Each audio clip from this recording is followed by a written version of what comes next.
তো বন্ধুরা আবারও জিরে গুঁড়ো করলাম, এই যে মিক্সারে জিরে গুঁড়ো করেছি। এবার জিরে গুঁড়ো তরকারিতে দিয়ে দেবো।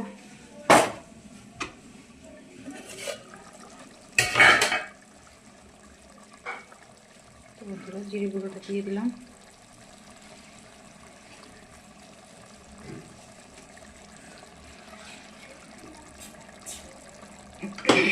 আপনারাও এইভাবে জিরে গুঁড়ো করবেন। তরকারিটা আমার হয়ে গেছে। কপি দিয়ে, গোস দিয়ে, আলু দিয়ে, টমেটো দিয়ে